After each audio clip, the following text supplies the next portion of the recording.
क्या मुसलमानों का राष्ट्रगान गाना इस्लाम के खिलाफ है? क्या जो मुसलमान राष्ट्रगान गाएगा वो काफिर हो जाएगा? जब पैगंबर मोहम्मद साहब खुद कह चुके हैं कि जो अपने देश से प्यार नहीं करता वो मजहब को प्यार नहीं कर सकता। रूबिका जी, एक तो मैं आपको करेक्ट कर दूं माफी के साथ में, आपने जो एक हदीस शुरू में पढ़ी थी कि मोहम्मद साहब ने कहा है कि अगर वतन से मोहब्बत नहीं तो दीन से भी मोहब्बत नहीं, ये हदीस ऐसे नहीं है। ये हदीस ऐसे है, हुब्बुल वतनी मिनल ईमान, देश से मोहब्बत करना ईमान का हिस्सा है। इसको आप करेक्ट कर लीजिए प्लीज़। हमें ये देखना चाहिए कि कोई भी गाना या कोई भी चीज़ आप कहते हैं उसकी मानी क्या है। आप जब वंदे मातरम पढ़ते हैं उसकी मानी है कि हम सिजदा करते हैं इस देश जो हमारी माता है, ऐसे कहा जाता है, और हम इसकी पूजा करते हैं। ये हमारे लिए शिर्क है, शिर्क है इस्लाम में, और गलत है हिंदुइज्म में भी। हिंदुइज्म में भी आपको इबादत सिर्फ करना चाहिए एक खुदा की, धरती की नहीं। तो हिंदुइज्म में भी गलत है, क्रिश्चियनिटी में भी गलत है, इस्लाम में ही गलत है। लेकिन आम हिंदू अपने मज़हब को नहीं जानते, अपनी मजहबी किताबें नहीं पढ़े हैं, इसीलिए कोई भी आप गाना गाते हैं अगर उसके मानी खुदा के खिलाफ है, अल्लाह सुब्हाना व तआला के खिलाफ है, भगवान के खिलाफ है, तो ऐसा गाना गाना गलत है। आपने मुझे शुरुआत में नमस्ते कहा, नमस्ते, नमस्ते के क्या मानी है भाई साहब, आप बोल सकते हैं? नहीं पता क्या मानी है? माइक्रोफोन ऑन कीजिए ज़रा भाई साहब का। नमस्ते मतलब मैं सर झुका के मैं आपको नमन करता हूँ। हाँ, सर झुका के आप मुझे नमन करता हूँ, नमन करता हूँ। सर झुका के मुझे नमन करना शिर्क है, हराम है, प्रोहिबिटेड है। आप मेरे सामने भी सर नहीं झुका सकते, चाहे आप मुझसे मोहब्बत करते हैं, चाहे आप मेरी इज्जत करते हैं, फिर भी आप मेरे सामने सर नहीं झुका सकते। सर झुकाना चाहिए तो सिर्फ खुदा के सामने, अल्लाह के सामने, और मैं खुदा नहीं हूं। आप जानते, आप मेरी इज्जत कर सकते हैं, मेरी बात जो मैं कहता हूं उसके ऊपर अमल कर सकते हैं, लेकिन आप मेरे सामने सर नहीं झुका सकते। इसीलिए मैं जवाब में आपको कहूंगा अस्सलाम वालेकुम, आप पे सलामती हो, आप पे सलामती हो। आप समझे ना, मैं आपके सामने झुक नहीं सकता हूं। ये सिर झुकेगा तो सिर्फ अल्लाह के सामने, सिर्फ खुदा के सामने। तो आपने बड़प्पन में मुझे कहा, लेकिन अगर गलत चीज कहा तो मैं वापस से जवाब नहीं दे सकता हूं, क्योंकि मैं जानता हूं जो लोग नहीं जानते वो ऐसे हरकत कर सकते हैं। मिसाल के तौर पे 1 महीना पहले मैं जब बॉम्बे एयरपोर्ट पे था तो एक औरत, हिंदू खातून, मुझे पूछी कि आप डॉक्टर जाकिर नाइक है? Are you doctor Zakir Naik? मैंने कहा जी हाँ। ओ, मैं आपका रोज प्रोग्राम देखती हूँ, मैं दुबई से 25 साल के बाद बम्बई में आ रही हूँ, 25 साल के बाद हिंदुस्तान में आ रही हूँ। उसकी सिर पे टीका था, हिंदू औरत थी, बोलती मैं आपके प्रोग्राम देखती हूँ और बहुत अल्हम्दुलिल्लाह तारीफ़ करने लगी। सारी तारीफ़ अल्लाह की है, मैं कुछ भी नहीं हूँ। और फिर कहने लगी कि मैं तुम्हारे पैर छूना चाहती हूँ। मैंने कहा कि ये गलत है, शिर्क है। तो बोले क्यों? वही जवाब मैंने दिया, आप जो भी कहो मैं आपकी बात मानूंगी। तो मैंने कहा आप कुरान मजीद पढ़िए, कुरान मजीद पढ़िए और इसके ऊपर अमल कीजिए। और मैंने तकरीर की है similarities between Islam and Hinduism, Islam और हिंदुइज्म में यकसानियत, और साबित किया है कि हिंदुइज्म में भी लिखा है कि आप सिर्फ एक ईश्वर की इबादत करना चाहिए, जितने ऋषि आने वाले उनमें मानना चाहिए, और मोहम्मद सल्लल्लाहु अलैहि वसल्लम में भी। तो आपको अगर कुरान और वेदा पे अमल करना चाहिए जो यकसा है, आपको एक खुदा में मानना पड़ेगा और आखिरी पैगंबर मोहम्मद सल्लल्लाहु अलैहि वसल्लम पर। आपका और एक सवाल था कि हिंदी क्यों नहीं पढ़ाई जाती है, हिंदी मुस्लिम स्कूल में क्यों नहीं पढ़ाई जाती है?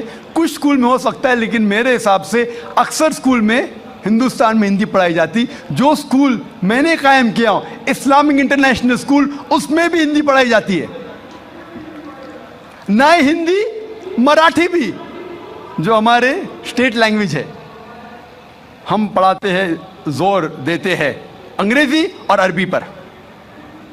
नंबर 1 अंग्रेजी अरबी, फिर उर्दू, हिंदी, मराठी, आगे चल के संस्कृत भी सिखाएंगे, संस्कृत भी, ताकि हिंदुस्तानी लोग जितने मज़ाहिब इस देश में हैं उसको समझे। मैं गवर्नमेंट से कहता हूं कि हिंदुस्तान में संस्कृत आम करो। संस्कृत आम करेंगे तो लोग वेदा पढ़ेंगे, पढ़ने के बाद हक के तरफ आएंगे और हिंदू मुस्लिम एक हो जाएंगे। हिंदी तो छोड़ो, संस्कृत, क्योंकि वेद संस्कृत में, हिंदी में नहीं है।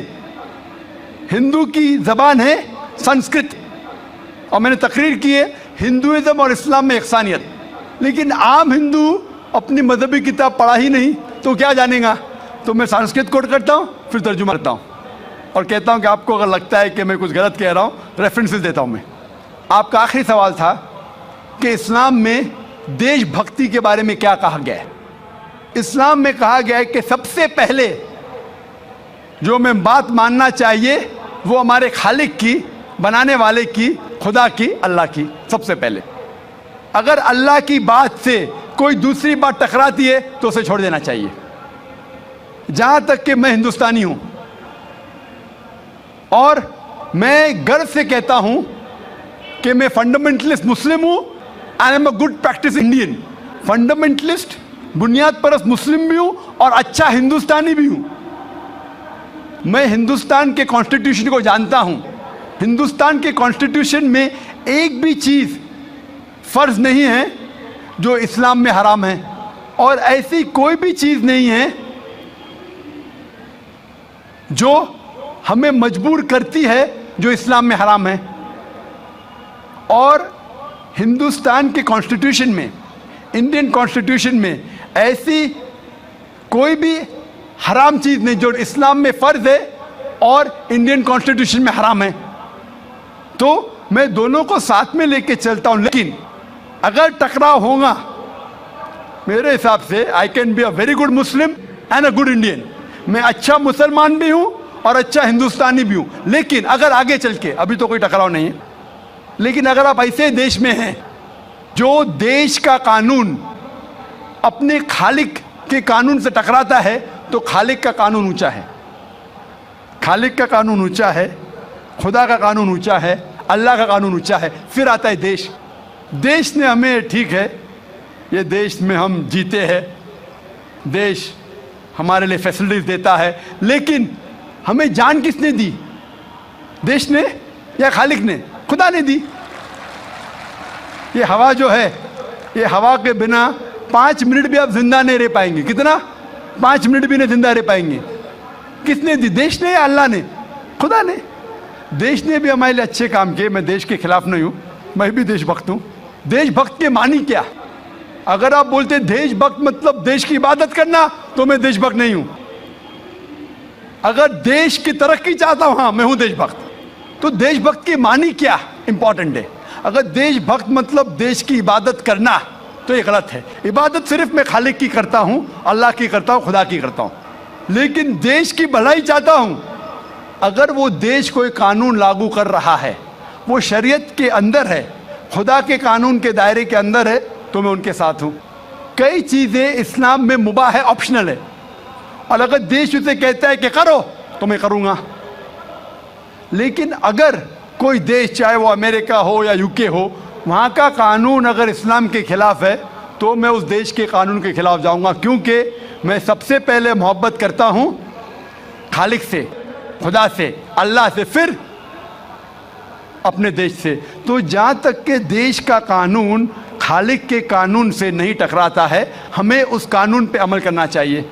और मेरे नज़रिए से एक भी हिंदुस्तान का कानून मुझे मजबूर नहीं करता इस्लाम के खिलाफ। इसीलिए मैं कहता हूँ I am a very good practising Muslim, fundamentalist Muslim, at the same time a very good practising Indian. Hope that answers the question.